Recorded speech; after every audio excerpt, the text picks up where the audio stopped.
Bueno, con este video estamos dando inicio a una nueva parte de lo que es el programa de la materia, ¿sí? De Fisioterapia 1.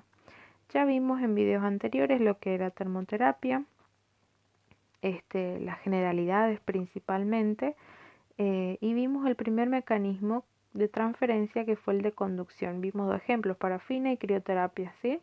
Ahora con este video estamos introduciéndonos a lo que es el mecanismo de transferencia por irradiación, ¿sí? Por eso es importante que veamos estos conceptos claves que nos van a ayudar a entender un poco mejor los agentes que vamos a ver, ¿sí? Que son tres agentes que engloban, ¿sí? La unidad 3 y la unidad 4. Son contenidos que seguramente ya han visto en física biomédica, que no está de más repasar, y por eso les incentivo a que previo a ver este video puedan leer el capítulo correspondiente, sí, que está acá mencionado en este video justamente. Entonces así le puede ser más fácil y más llevadero este video, ¿sí? Bien, entonces, para definir y dar un concepto puntual a lo que es fototerapia, la vamos a denominar como el uso terapéutico de la luz o estimulación luminosa o lumínica por medio de fotones, ¿sí? Sabemos que el Sol va a constituir la fuente principal de energía, ¿sí? De este tipo de energía, y va a determinar, ¿sí? La funcionalidad del planeta, de la naturaleza, ¿sí?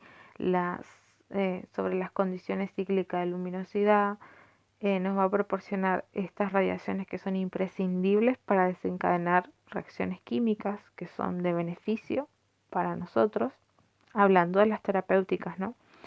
Entonces, es importante ver y clasificar, ¿sí? Entonces, dentro de los efectos o componentes que engloban la fototerapia tenemos estos tres principales y que son claves, ¿sí? Y puntuales, y son estos tres y nada más, ¿sí?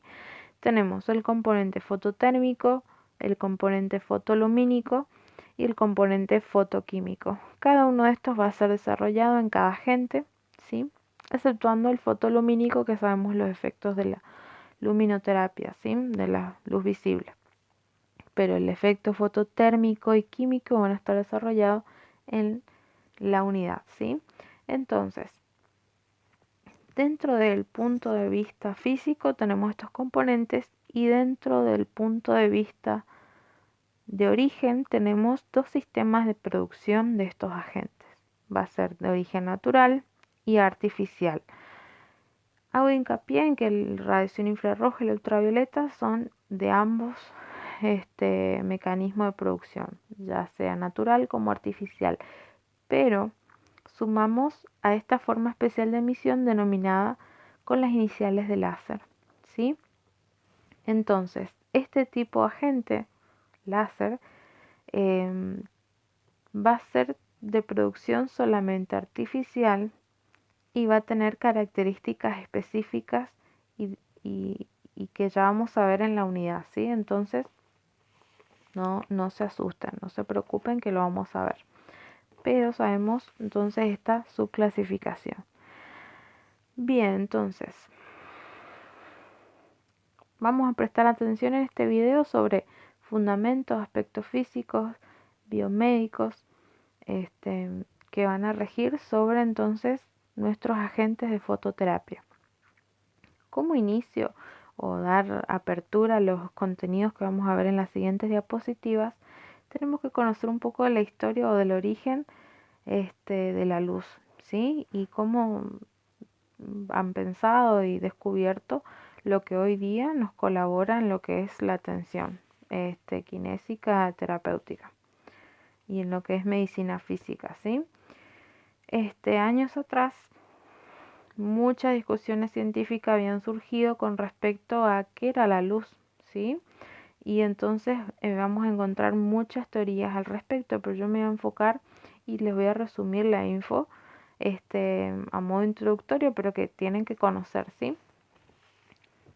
En el siglo XVIII teníamos una teoría fuertemente avalada y defendida por Newton, que se denominaba la teoría corpuscular de la luz. ¿Sí? Según esta teoría, la luz estaba constituida por numerosas partículas que emitidas por los cuerpos incandescentes se propagaban pero de manera lineal a través de los medios transparentes, estimulando así nuestra visión. Luego de unos años surge la teoría ondulatoria de la luz y en 1870 Maxwell, muy conocido, profesor de Londres, desarrolló las famosas ecuaciones que van a regir la propagación de las denominadas ondas electromagnéticas. Y entonces él enunció en su teoría que estas ondas se realizaban de forma ondulatoria. ¿Sí? Ya ahí bien, ya entienden la correlación que hay entre ondas y ondulatorio. Entonces, su planteamiento, al calcular la velocidad no de propagación de estas ondas, señaló que la luz era una forma de energía electromagnética o una forma de radiación electromagnética, ¿sí? Y entonces, años después, bastante después de su muerte, ¿sí? Aparece Hertz. Y Hertz demostró que esta energía electromagnética en forma de ondas de radio se propagaban por el espacio mediante este movimiento ondulatorio, ¿sí? Entonces colaboró y acompañó lo que Maxwell mencionaba, ¿sí? Entonces se aceptó esta teoría de manera famosa, ¿sí? En ese tiempo. Luego, en el siglo XX, Planck y Einstein, no sé si pronuncié bien, pero bueno, ellos admitieron, ¿sí? Que la luz estaba constituida por pequeñísimos paquetes de onda que son denominados fotones, que estos son emitidos por cuerpos luminosos y se propagan en todas las direcciones del espacio y transportan esta cantidad de energía determinada que va a depender y va a ser directamente proporcional a la frecuencia de su onda, ¿sí? Entonces ahí ya encontramos un parámetro de los que vamos a ver más adelante, la frecuencia, y vamos a ver su implicancia en lo que es el transporte y la absorción de la energía. Bien, siguiendo con otros conceptos, ya sabemos lo que es luz y ahora vamos a ver lo que son las radiaciones electromagnéticas, ¿sí? Entonces, considerado como una forma de energía, ¿sí? Que son transmisibles a través del espacio e inclusive no necesitan contacto directo entre el emisor y receptor. No necesita un conductor o acople porque se transmite por el vacío. Va a estar formada por fotones o por paquetes de ondas que son capaces de provocar una energía determinada cada uno de esos fotones, ¿sí? Entonces, conceptos básicos conocidos, ¿sí? Que son importantes conocer. Vale la redundancia de la palabra. Entonces, van a transmitir un campo electromagnético y este campo tiene una característica interesante que vamos a ver en la siguiente diapositiva. Van a ser emitidas por cuerpos luminosos y decimos que ya sabemos que todo cuerpo va a ser capaz de provocar o emitir una irradiación electromagnética. Todos emitimos, por ejemplo, una cantidad de radiación infrarroja, conocido como un proceso de pérdida de termorregulación, ¿sí? Que es muy conocido y visto. Muchas imágenes que lo demuestran. Entonces, imágenes y artículos, ¿sí? Bien, siguiendo. Entonces, tenemos que saber, ¿sí? Que la radiación entonces se va a propagar en todas direcciones y sí o sí transportan energía, ¿sí?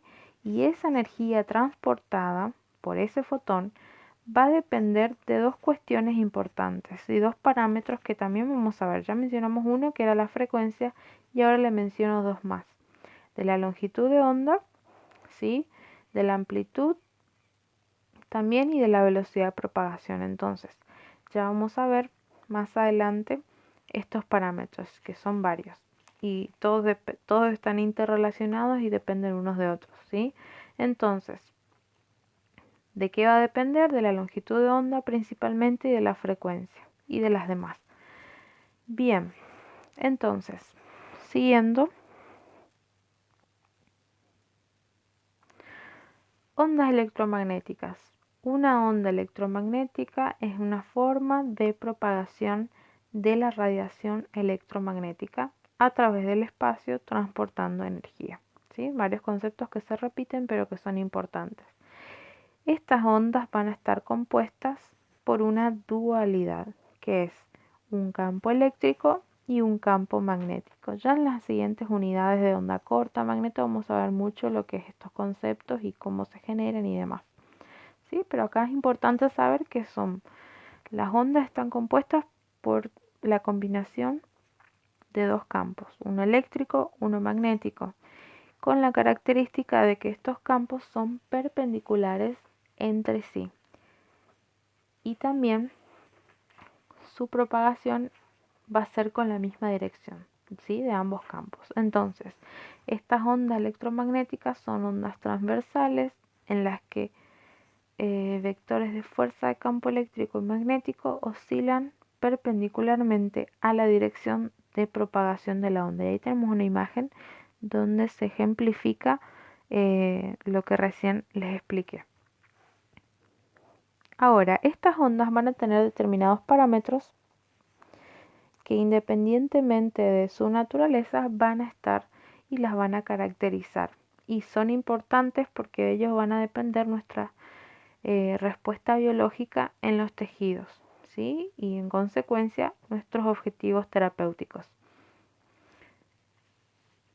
Obviamente vamos a tener en cuenta la clasificación de energía, ¿sí? Y acá hablo de lo que es ionizable y no ionizable, ¿sí? Y de la alta o media o baja frecuencia, ¿sí? Entonces, cada clasificación va a variar el efecto, pero hacemos hincapié a los que nos generan respuesta biológica favorable, ¿sí? Positivo. Bien, empezamos con el primero, que es amplitud. ¿Qué es la amplitud? Y ahí tenemos la imagen, está súper bien explicado.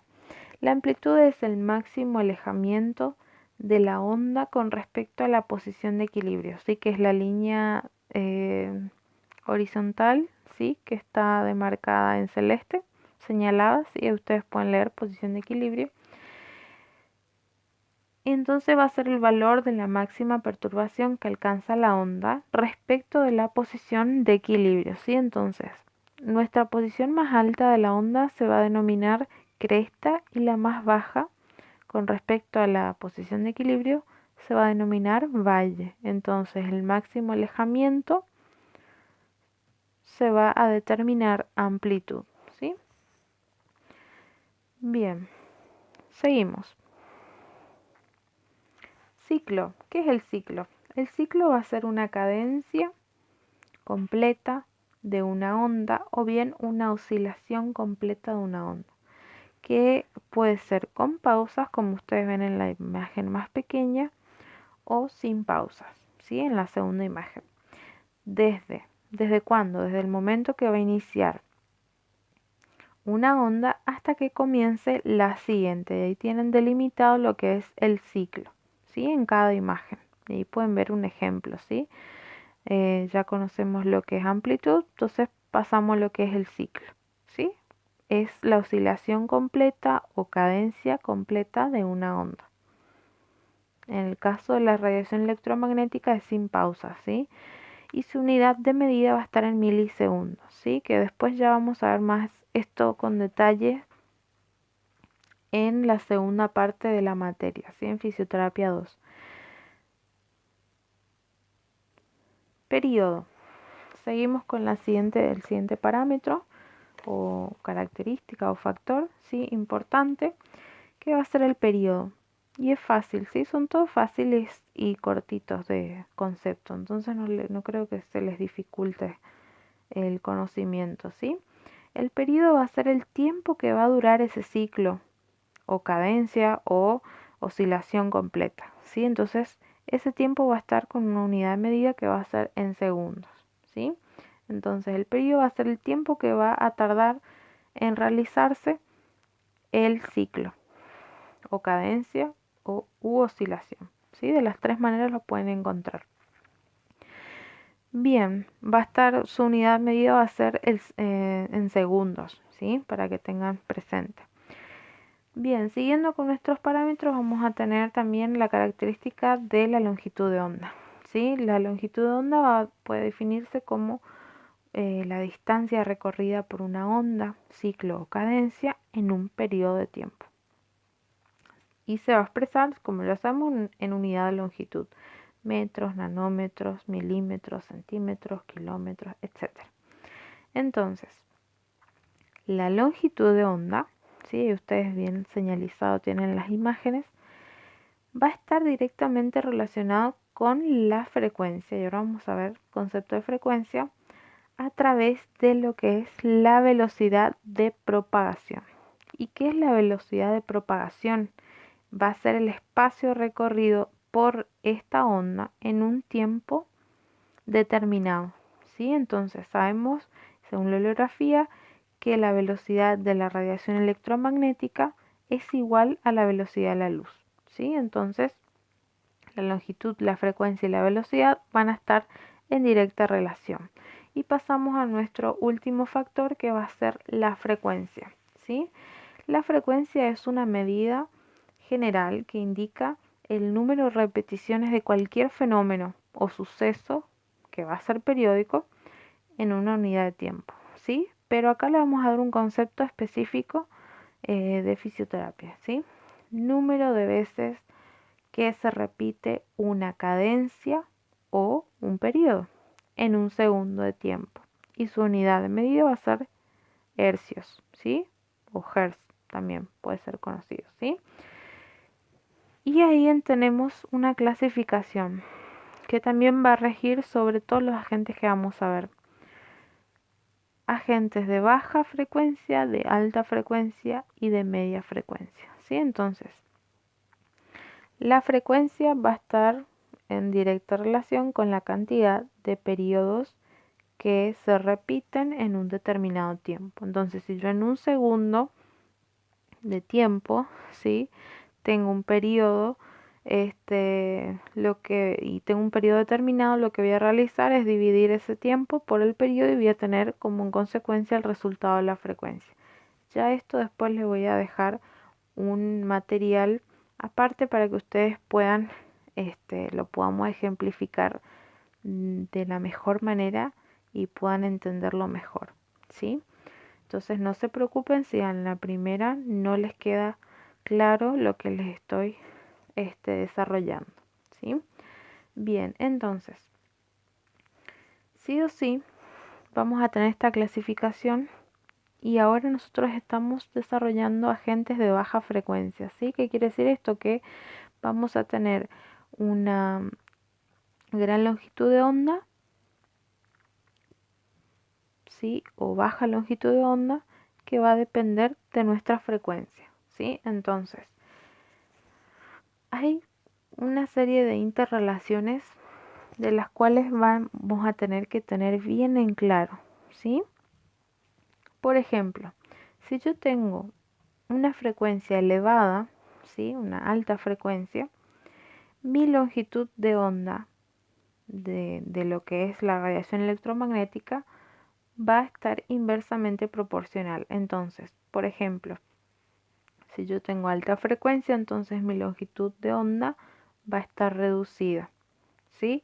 Por ende, la energía transportada va a ser mayor, ¿sí? Entonces, si yo tengo alta frecuencia, mi energía va a ser directamente proporcional, porque a mayor frecuencia, mayor energía transfiero, pero la longitud de onda va a estar reducida. Son ondas pequeñas, ¿sí? En una unidad de tiempo.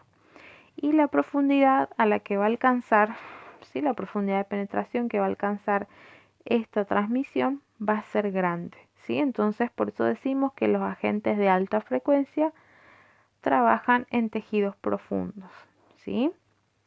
Porque a mayor frecuencia, mayor energía transfiero. Ahora, si yo tengo baja frecuencia, como los agentes que vamos a ver ahora, yo tengo que saber que mis ondas van a ser de gran longitud, ¿sí? Van a ser grandes porque vamos a tener una menor cantidad de ondas que van a pasar por un determinado tiempo. Por ende, la energía que yo voy a transferir va a ser menor y la profundidad también va a ser menor. Entonces, trabajo a nivel de tejidos superficiales. Entonces, estas interrelaciones las vamos a tener claras: frecuencia, longitud, energía y profundidad. Si no quedó claro, me consultan, no hay problema, chicos. Bien, seguimos. Y acá entramos en lo que es el espectro electromagnético, ¿sí? Que ahí estamos hablando sencillamente del conjunto de todas las radiaciones electromagnéticas, ¿sí? Conocidas, sean terapéuticas o no. Y van a constituir este espectro que va a ser continuo y de extraordinaria amplitud, ¿sí? Es muy interesante la info, ¿sí? Entonces, este espectro se va a extender desde las ondas más largas, ¿sí? Hasta los rayos gamma, que son los más energéticos, ¿sí? Entonces va a abarcar desde la baja frecuencia hasta la más alta frecuencia, ¿sí? Desde las radiaciones no ionizantes a las más ionizables, ¿sí? Entonces, ¿qué quiere decir esto? Que van a estar ordenados de acuerdo a la longitud y entonces en consecuencia a la frecuencia, ¿sí? Entonces, conviene que yo les resalte que los límites entre un tipo de radiación y otra no son bien precisos y demarcados, limitados, sino que se van a tratar de transiciones que de manera progresiva se van a ir generando, ¿sí? También debemos considerar que si bien todas las ondas son iguales por naturaleza, los efectos que van a generar son diferentes, ¿sí? Y siempre van a depender si son ionizables o no, ¿sí? Y para modo de repaso, antes de pasar les voy a mencionar, acá tenemos el espectro, ¿sí? La gama que va a corresponder a la luminoterapia. Tenemos la luz visible, ¿sí? Con fines terapéuticos, la radiación infrarroja y la ultravioleta. Y ahí ustedes pueden ver los valores de longitud de onda, ¿sí? Que estos parámetros después los vamos a ver detalladamente en cada unidad, ¿sí? Sepan que todos el infrarrojo y ultravioleta son de baja frecuencia, ¿sí? Bien, siguiendo entonces. Les mencioné que todas las ondas son iguales por naturaleza, pero los efectos van a variar según su clasificación. Y esto está en relación a si son ionizables o no. Las radiaciones ionizables, a modo de repaso, esto ya lo vimos en la primera clase. Las ionizables son las de muy alta frecuencia, entonces por ende la longitud va a ser baja, ¿sí? Pero con mucha transferencia de energía, ¿sí? Y profundidad, mayor alcance. Y ahí entonces englobamos a lo que es los agentes rayo X, gamma, partículas alfa, beta, neutrones. Con estos nosotros no trabajamos a nivel terapéutico. Hay otras ramas que se dedican a esto. Y aquí entramos en lo que es radiaciones no ionizantes, que son con las que nosotros nos dedicamos. Tenemos los que son de baja frecuencia, de mayor longitud de onda, que no son capaces de ionizar la materia, o sea que no hay mutaciones a nivel de átomos, pero sí que nos van a generar efectos beneficiosos terapéuticos, ¿sí? Y ahí englobamos a todos los agentes que vamos a ver: infrarrojo, em, ultravioleta, microondas, radio, TV, onda corta, magneto, etcétera, ¿sí? Todos estos agentes van a ser no ionizantes. Ahí tenemos otras imágenes del espectro, ¿sí? Que pueden ver detenidamente. Aquí tenemos otra con las frecuencias y las longitudes, y entonces ustedes pueden ver que a mayor frecuencia, menor longitud y viceversa, ¿sí? Y vamos a entrar a lo que es las leyes físicas. Estas leyes indispensables que las conozcan muy bien, muy bien, porque son las que vamos a aplicar en todos los agentes, y ahora vamos a ir dando ejemplos de las mismas para que sean más fáciles, ¿sí? Ley del inverso del cuadrado de la distancia, ¿sí? Esta ley nos dice y establece que la intensidad de una radiación que va a incidir sobre la zona que yo voy a trabajar va a estar en relación inversamente proporcional con el cuadrado de la distancia entre el foco emisor y la superficie. Entonces, de esta manera que nos dice que en la medida que se separa el foco emisor de la superficie que yo voy a tratar, va a perder significativamente energía. Entonces, ahí que voy a tener menor energía transportada, menor intensidad y menor dosificación y por ende menor efecto. ¿Sí? Entonces, quizás inclusive podemos no tener ningún resultado terapéutico con esa aplicación. Bien, entonces, ¿cuán importante es la distancia entre la gente y el paciente?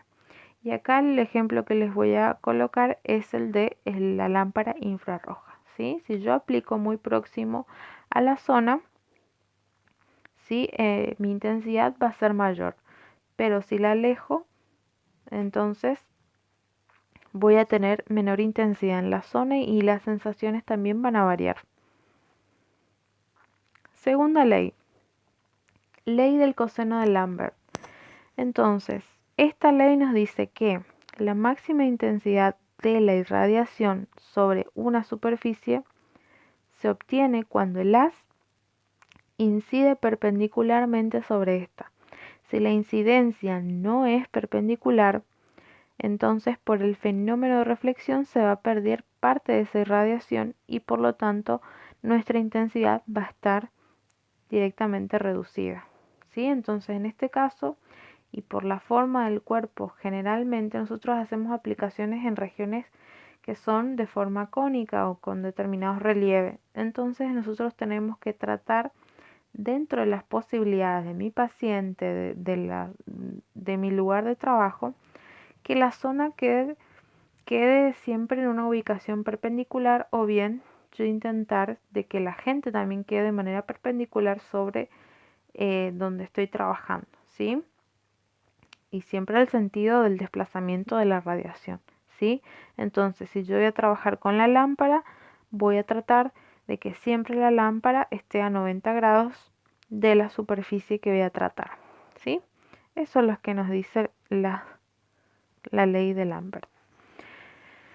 Entonces, seguimos con la tercera ley, que es la de Bunsen-Roscoe. En esta ley nos menciona que el producto de la intensidad de la radiación por el tiempo de aplicación elevado a una potencia n es constante. ¿Sí? Entonces ahí podemos ver que la intensidad va a estar en relación inversamente proporcional con el tiempo de aplicación. ¿Sí? Para poder obtener entonces la misma intensidad de energía y por consiguiente los mismos efectos. Entonces ahí vemos una relación inversa, ¿sí? Entonces, si yo tengo la lámpara infrarroja próxima a la zona a tratar, ¿sí? Voy a trabajar con más intensidad. Pero entonces ahí yo tengo que considerar el tiempo con el que estoy trabajando. En lugar de aplicar 15 minutos, por decir un número, ¿sí? Lo que voy a hacer es reducir ese tiempo a 8 o 10 minutos, ¿sí? ¿Por qué? Porque estoy trabajando con más potencia, ¿sí? Entonces, al trabajar con más energía y más intensidad, las sensaciones van a ser diferentes, ¿sí? Entonces,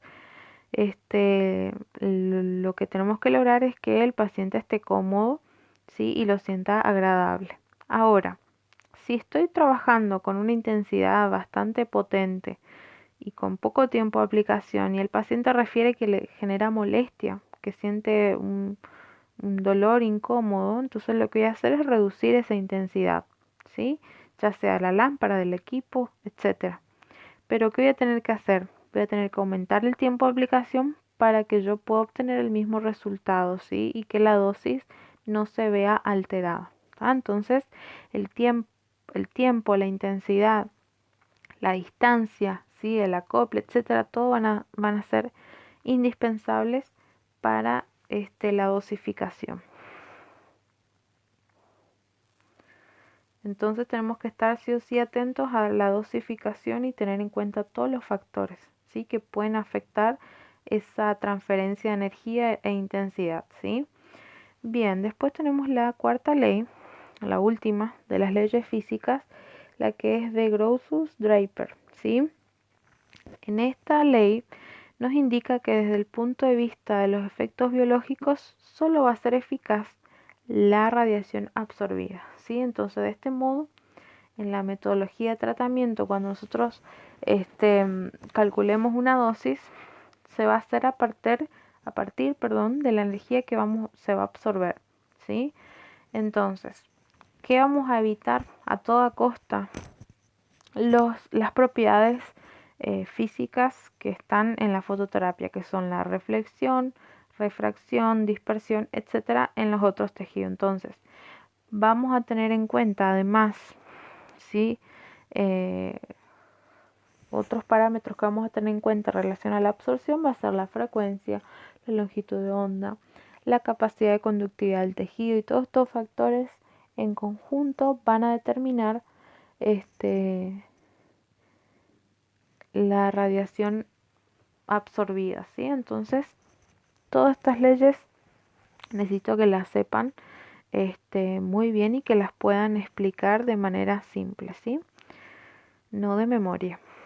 Bien, ahora pasamos a lo que es propiedades físicas de la luz. Las propiedades específicas y que sí o sí vamos a tener interacción en el tejido y que siempre se van a desarrollar a la vez, ¿sí? Puede pasar que uno de estas propiedades predomine una sobre otra, ¿sí? Hasta que excluyan a los demás, pero es importante saber que solo la fracción del haz luminado que va a incidir sobre el tejido va a conseguir el efecto, ¿sí? Logrado. Y será aquella que realice el fenómeno de absorción. Entonces, nuestro objetivo final es la absorción de la energía, para que en consecuencia tengamos los efectos fisiológicos y terapéuticos, ¿sí? De su aplicación. Bien, entonces, las interacciones de estas radiaciones con la materia se van a realizar en dos niveles. Primero, en el nivel de las interfaces, que son principalmente las propiedades de reflexión y refracción, vamos a ver. Y también vamos a tener una interacción en el interior del medio, ¿sí? Que ahí tenemos lo que es el fenómeno de transmisión que tiene lugar ahí y que va a depender de la absorción y de la dispersión, ¿sí? Entonces ahí tenemos las imágenes que van a plasmar lo que vamos a ir desarrollando. Primer propiedad, reflexión. Al interactuar con el tejido, parte de esos fotones van a ser, y es así, van a suceder que van a ser reflejados en todas las interfaces, que serían aire epidermis, epidermis dermis y dermis hipodermis.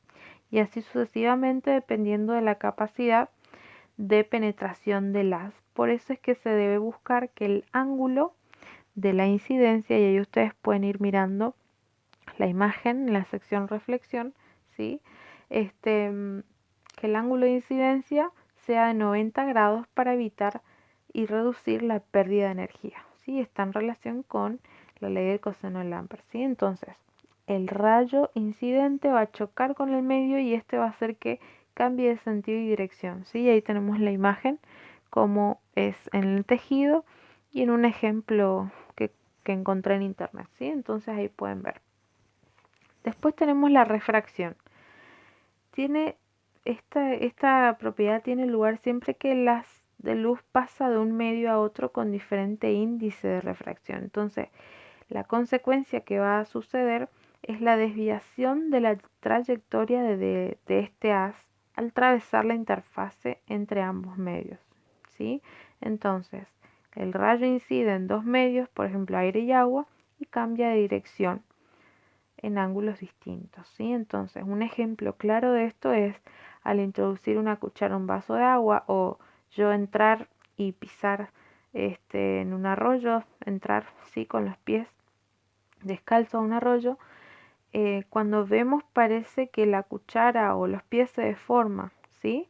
Entonces lo que ocurre es que los rayos, ¿qué pasa? Se desvían al atravesar medios diferentes con diferentes densidades, ¿sí? Y diferentes índices de refracción. Entonces lo mismo sucede en los tejidos. Y ahí tenemos, no tenemos el ejemplo, pero bueno, espero, les voy a buscar y les voy a adjuntar en la página, ¿sí? No me di cuenta que faltaba ese ejemplo. Bien, entonces, seguimos con la propiedad de transmisión. La transmisión se va a relacionar con el término de profundidad de penetración. Entonces se va a referir al recorrido del haz dentro del tejido. Y sí o sí va a depender de, como ya les dije, del fenómeno de absorción y reflexión. Ahora, la dispersión va a ser la proporción del flujo que se va a entretener, por así decirlo, dentro del tejido. Y puede ser la suma de la energía que se refleja y se refracta, ¿sí? Y se considera que la dispersión es un paso previo a la absorción y puede ser que a veces atenúe la dispersión la transmisión, ¿sí? Y sería la profundidad de penetración de la energía. Y después por último tenemos la absorción, que es el proceso que va a constituir nuestro objetivo final y objetivo de la fototerapia, ¿sí? Que va a ser la cantidad de energía que va a adquirir nuestro tejido y va a ser la única porción de energía que va a desencadenar un efecto biológico y por ende el terapéutico, ¿sí? Entonces, esta absorción ya les dije que va a depender de la longitud de onda, de la intensidad y del tiempo de aplicación. Y obviamente la longitud va a depender de la frecuencia, ¿sí? La intensidad y el tiempo también, ¿sí? Entonces todo está súper interrelacionado. Entonces, no se puede dejar de tener en cuenta que la absorción que va a mostrar y que vamos a lograr en los tejidos va a variar según la actividad metabólica que se tiene. Si entonces trabajamos en una zona con déficit circulatorio, ¿sí? Donde tenemos un metabolismo reducido, que no tenemos efectos positivos, la capacidad de absorción va a estar reducida, a diferencia de una zona que tengamos rico oxígeno, ricos nutrientes y buena actividad metabólica, ¿sí? Entonces, todos estos factores van a influir en nuestra respuesta y en la absorción de la energía, ¿sí? En forma de ondas electromagnéticas. Ahora, entonces, para mencionar los efectos generales, entonces teníamos tres efectos que vamos a desarrollar en los siguientes videos. El efecto fototérmico, que está en directa relación con el aumento de la temperatura corporal, y ahí estamos hablando de la radiación infrarroja. El efecto fotolumínico, que es la luminosidad, ¿sí? Que nos favorece en lo que es mecanismo de la visión y la fotoluminiscencia. Y tenemos el efecto fotoquímico, que son de los cuales van a derivar las reacciones químicas por radiación ultravioleta. Y ahí hablamos de lo que es la síntesis de vitamina D y la estimulación de la melanogénesis, ¿sí? Entonces estos factores, estos efectos los vamos a desarrollar próximamente. Cualquier duda, consulta que haya generado, por favor no duden de ubicarme, así podemos ver la manera de que la información llegue de otra manera y de lo mejor posible para ustedes, ¿sí? Bueno, espero que les haya servido y nos vemos pronto.